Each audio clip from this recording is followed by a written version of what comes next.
3 August ते 9 August 2026 या आठवड्याचे मकर राशीचे साप्ताहिक राशी भविष्य जाणून घेण्यापूर्वी एक क्षण स्वतःला हा प्रश्न विचारा. आयुष्यात सर्वात उंच शिखर कोण गाठतो? सर्वात वेगाने धावणारा माणूस की शांतपणे न थांबता प्रत्येक पाऊल विचारपूर्वक टाकणारा माणूस? जर तुम्ही एखादा उंच पर्वत पाहिला असेल तर तुम्हाला एक गोष्ट नक्की जाणवली असेल. पर्वत कधीच स्वतःच्या उंचीचा गाजावाजा करत नाही. तो शांत उभा असतो. पाऊस येतो, वादळ येते, कडक ऊन पडते, थंडी पडते, तरी पर्वत आपले स्थान सोडत नाही. त्याची ताकद आवाजात नसते तर त्याच्या स्थिरतेत असते. म्हणूनच हजारो वर्षांनंतरही पर्वत तितकाच भक्कम उभा असतो. मानवी जीवनही काहीसे असेच आहे. जे लोक प्रत्येक यशाची घोषणा करत फिरतात त्यांच्यापेक्षा शांतपणे काम करणारे लोक अनेकदा मोठ्या यशापर्यंत पोहोचतात, कारण त्यांचे लक्ष टाळ्यांवर नसते तर ध्येयावर असते. 3 ऑगस्ट ते 9 ऑगस्ट 2026 हा आठवडा मकर राशीच्या व्यक्तींना हाच गूढ पण मौल्यवान संदेश देऊ शकतो. शांतपणे केलेले सातत्यपूर्ण कर्म हेच दीर्घकाळ टिकणाऱ्या यशाचे खरे रहस्य आहे. मकर राशीचा स्वामी आहे शनी. शनी म्हणजे कर्म, शिस्त, संयम, जबाबदारी, न्याय आणि कालाची परीक्षा. अनेकांना शनीची भीती वाटते, पण ज्योतिषशास्त्रात शनी हा शिक्षा देणारा नसून कर्मानुसार फळ देणारा गुरु मानला जातो. शनी कोणावर अन्याय करत नाही. तो फक्त एवढंच पाहतो की आपण आपल्या कर्तव्याशी किती प्रामाणिक आहोत. म्हणूनच मकर राशीच्या व्यक्तींच्या आयुष्यात अनेकदा यश थोडे उशिरा येते, पण ते आले की अधिक स्थिर आणि टिकाऊ असते, कारण त्यामागे मेहनत, अनुभव आणि संयमाची मजबूत पायाभरणी असते. हा आठवडा तुम्हाला तुमच्या आत दडलेल्या याच सामर्थ्याची पुन्हा जाणीव करून देऊ शकतो.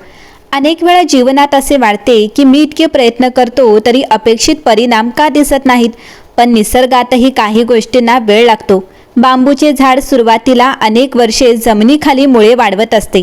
बाहेरून काहीच दिसत नाही, पण योग्य वेळ आल्यावर ते अतिशय वेगाने उंच वाढते. जीवनातील अनेक प्रयत्न असेच असतात. सुरुवातीला शांत दिसतात, पण योग्य वेळ आल्यावर त्यांचे मोठे परिणाम दिसू लागतात. 3 ऑगस्ट ते 9 ऑगस्ट 2026 या आठवड्यात तुम्हाला काही अशा घटना अनुभवायला मिळू शकतात ज्या पहिल्या नजरेत सामान्य वाटतील. एखादा छोटा निर्णय, एखादी जबाबदारी, एखाद्या व्यक्तीचे साधे शब्द किंवा एखादा छोटासा अनुभव पुढील काळात मोठा अर्थ घेऊन समोर येऊ शकतो.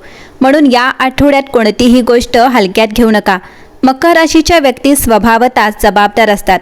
त्या स्वतःच्या कर्तव्याला महत्त्व देतात, पण काही वेळा त्या स्वतःच्या भावनांकडे दुर्लक्ष करतात. इतरांसाठी मजबूत राहण्याच्या प्रयत्नात स्वतःच्या थकवा लपवतात. हा आठवडा तुम्हाला सांगत आहे की स्वतःची काळजी घेणे ही कमजोरी नाही, ती पुढे चालत राहण्याची शक्ती आहे. या काळात एखादा जुना अनुभव नव्या अर्थाने समोर येऊ शकतो. पूर्वी जे अपयश वाटले होते त्यातूनच तुम्ही किती मजबूत झालात हे लक्षात येऊ शकते. प्रत्येक संघर्ष तुमच्या स्वभावात नवी ताकद निर्माण करत असतो. त्यामुळे भूतकाळाकडे पश्चातापाने नाही तर शिकवणी म्हणून पहा. आणखी एक महत्त्वाचा संदेश म्हणजे मौनाची शक्ती. प्रत्येक गोष्टीला उत्तर देणे आवश्यक नसते. काही वेळा योग्य वेळी शांत राहणे हेच सर्वात प्रभावी उत्तर असते. पर्वत वादळाशी वाद घालत नाही, तो फक्त स्थिर राहतो. शेवटी वादळ निघून जाते, पण पर्वत तसाच उभा राहतो. हा धडा या आठवड्यात तुमच्यासाठी विशेष महत्त्वाचा ठरू शकतो. या आठवड्यात स्वतःच्या ध्येयांकडे पुन्हा एकदा लक्ष द्या. इतरांच्या प्रगतीशी स्वतःची तुलना करण्यापेक्षा स्वतः काल कुठे होतात आणि आज कुठे आहात हे पहा. खरी प्रगती ही इतरांपेक्षा पुढे जाण्यात नाही, तर कालच्या स्वतःपेक्षा अधिक सक्षम होण्यात असते. लक्षात ठेवा, राशी भविष्य हे ग्रहांच्या हालचालींवर आधारित संभाव्य संकेत दर्शवते. ते भविष्य निश्चित करत नाही. तुमचे कर्म, तुमचा संयम आणि तुमची शिस्त आणि तुमची प्रामाणिकता हेच तुमच्या आयुष्याचे खरे आधार आहेत. यश दिशा दाखवतात, पण त्या दिशेने चालण्याची तयारी तुमच्यातच असते. म्हणून मित्रांनो, 3 ऑगस्ट ते 9 ऑगस्ट 2026 हा आठवडा मकर राशीसाठी केवळ 7 दिवसांचा कालखंड नाही. हा स्वतःच्या सामर्थ्यावर पुन्हा विश्वास ठेवण्याचा, शांतपणे पुढे जाण्याचा, संघर्षाला घाबरण्याऐवजी त्यातून शिकण्याचा आणि योग्य वेळ येईपर्यंत धैर्याने वाटचाल करण्याचा काळ ठरू शकतो. तर चला आता पाहूया 3 ऑगस्ट ते 9 ऑगस्ट 2026 या संपूर्ण आठवड्यात मकर राशीसाठी कोणते शुभ संकेत दिसत आहेत. कोणत्या दिवशी संयमाचे फळ मिळण्याची चिन्हे दिसतील. कोणत्या क्षणी घेतलेला एक छोटासा निर्णय भविष्यात मोठा बदल घडवू शकतो. आणि या संपूर्ण आठवड्यात विश्व तुमच्यासाठी कोणता विशेष आणि प्रेरणादायी संदेश घेऊन आले आहे. या आठवड्याची सुरुवात शांत वातावरणात होईल. पण ही शांतता निष्क्रियतेची नसून मोठ्या तयारीची असू शकते. अनेक दिवसांपासून तुमच्या मनात सुरू असलेले विचार आता अधिक स्पष्ट होऊ लागतील. एखाद्या विषयावर योग्य दिशा मिळू शकते. काही गोष्टींमध्ये अजूनही थोडा विलंब जाणवेल, पण हा विलंब तुमच्या विरोधात नसून योग्य वेळेची तयारी असू शकतो. त्यामुळे अधीर न होता परिस्थितीचे बारकाईने निरीक्षण करा. सोमवार आणि मंगळवार हे दिवस स्वतःच्या नियोजनाकडे लक्ष देण्यासाठी अनुकूल ठरू शकतात. मागील काही दिवसात अर्धवट राहिलेली कामे पूर्ण करण्याची प्रेरणा मिळेल. तुमच्या शिस्तबद्ध स्वभावाचा या काळात मोठा फायदा होऊ शकतो. इतरांना ज्या गोष्टी कठीण वाटतील त्या तुम्ही शांतपणे आणि सातत्याने पूर्ण करू शकता. मात्र एकाच वेळी खूप जबाबदाऱ्या स्वीकारण्याचा प्रयत्न करू नका. एक काम पूर्ण झाल्यावर दुसऱ्याकडे वळणे अधिक योग्य ठरेल. आठवड्याच्या मध्यावर एखाद्या अनुभवी व्यक्तीशी झालेला संवाद तुमच्यासाठी मार्गदर्शक ठरू शकतो. त्यांच्या एका साध्या सल्ल्यातून तुम्हाला पुढील काही महिन्यांसाठी महत्त्वाची दिशा मिळू शकते. वडीलधाऱ्यांचा आदर करा आणि त्यांचे अनुभव मनापासून ऐका. अनेक वेळा जीवनातील मोठे निर्णय एका योग्य मार्गदर्शनामुळे सोपे होतात. कामाच्या क्षेत्रात हा आठवडा स्थिर प्रगतीचा आहे. ज्या कामासाठी तुम्ही सातत्याने प्रयत्न करत आहात त्यात हळूहळू सकारात्मक हालचाल दिसू शकते. लगेच मोठे परिणाम दिसले नाहीत तरी निराश होऊ नका. मकर राशीच्या व्यक्तींच्या आयुष्यात यश अनेकदा उशिरा येते, पण ते टिकाऊ असते. तुमची मेहनत वाया जाणार नाही. प्रत्येक छोटा प्रयत्न भविष्यातील मोठ्या यशाचा पाया मजबूत करत आहे. जर तुम्ही नवीन योजना सुरू करण्याचा विचार करत असाल तर घाई न करता तिची पूर्ण माहिती गोळा करा. कागदपत्रे, आर्थिक बाबी किंवा जबाबदाऱ्या यांची नीट तपासणी करूनच पुढे जा. विचारपूर्वक उचललेले पाऊल भविष्यात अनेक अडचणी टाळू शकते.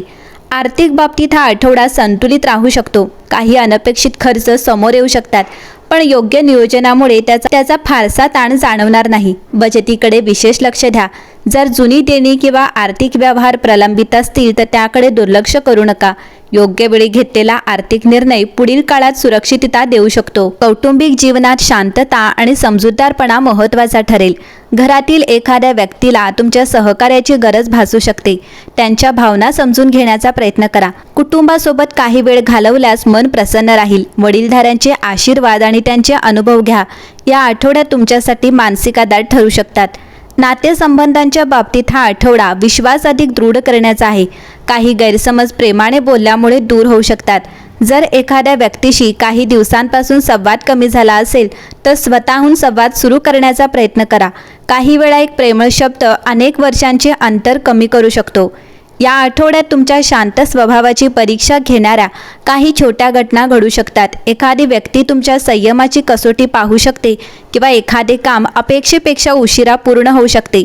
अशा वेळी राग किंवा घाई टाळा. पर्वतावर कितीही वादळे आली तरी तो आपले स्थान सोडत नाही. त्याचप्रमाणे तुमची स्थिरता हीच तुमची सर्वात मोठी ताकद ठरेल. आरोग्याच्या दृष्टीने नियमित दिनक्रमाला प्राधान्य द्या. पुरेशी झोप, वेळेवर आहार आणि हलका व्यायाम यामुळे ऊर्जा टिकून राहील. कामाच्या व्यापात विश्रांतीकडे दुर्लक्ष करू नका. मानसिक शांततेसाठी काही वेळ ध्यान, प्रार्थना किंवा नामस्मरणासाठी राखून ठेवा. आध्यात्मिकदृष्ट्या हा आठवडा विशेष समाधान देणारा ठरू शकतो. शनिदेवांच्या स्मरणासोबत भगवान शिवाची उपासना, ओम नमः शिवाय मंत्र जप किंवा हनुमान चालिसाचे पठण केल्याने मनाला स्थैर्य मिळू शकते. श्रद्धा आणि सकारात्मक विचार यांच्या सहाय्याने मनातील भीती कमी होईल आणि आत्मविश्वास वाढेल. आठवड्याच्या शेवटच्या 2 दिवसात एखादी आनंददायी बातमी, कौतुकाचे शब्द किंवा तुमच्या कामाची दखल घेतली जाऊ शकते. ज्या विषयात तुम्ही सातत्याने प्रयत्न करत होतात त्या विषयात आशेचा किरण दिसू शकतो. काहींना नवीन संधीची चाहूल लागू शकते तर काहींना जुन्या प्रयत्नांचे सकारात्मक परिणाम दिसू लागतील. या संपूर्ण आठवड्यात एक गोष्ट वारंवार लक्षात ठेवा. शनीचा आशीर्वाद वेगात नाही तर सातत्यात असतो. म्हणून इतरांच्या यशाशी स्वतःची तुलना करू नका. प्रत्येक व्यक्तीचा प्रवास वेगळा असतो. तुमचा मार्ग कदाचित थोडा लांब असेल पण तो अधिक स्थिर आणि भक्कम असू शकतो. या आठवड्यात वेळेचा योग्य उपयोग करा. प्रत्येक दिवसासाठी छोटे उद्दिष्ट ठेवा. अपूर्ण कामे पूर्ण करा. नवीन गोष्ट शिकण्याचा प्रयत्न करा. स्वतःवर विश्वास ठेवा आणि कोणत्याही अडचणीसमोर खचू नका. तुमची शिस्त, तुमची मेहनत आणि तुमची प्रामाणिकता हेच तुमचे सर्वात मोठे भांडवल आहे. विश्व जणू तुम्हाला सांगत आहे की काही दरवाजे अजून बंद दिसत असले तरी त्यामागे नवीन संधी तयार होत आहेत. आज केलेले प्रामाणिक कर्म उद्या नक्कीच योग्य फळ देईल. त्यामुळे निराशेऐवजी आशा, घाईऐवजी संयम आणि भीतीऐवजी विश्वास निवडा. या आठवड्याचा अंतिम संदेश असा आहे की मकर राशीच्या व्यक्तींनी स्वतःच्या क्षमतेवर शंका घेऊ नये. तुमच्यात पर्वतासारखी स्थिरता, शनीसारखी कर्मनिष्ठा आणि प्रत्येक संकटातून पुन्हा उभे राहण्याची ताकद आहे. परिस्थिती कितीही कठीण वाटली तरी शांतपणे पुढे चालत राहा, कारण योग्य वेळ आल्यावर तुमचे प्रत्येक कष्ट, प्रत्येक त्याग आणि प्रत्येक प्रामाणिक प्रयत्न यशाच्या सुंदर शिखरावर घेऊन जाण्याची क्षमता ठेवतात. हा आठवडा त्या प्रवासातील एक महत्त्वाचा टप्पा ठरू शकतो. विश्वास ठेवा, सातत्य ठेवा आणि सकारात्मक राहा.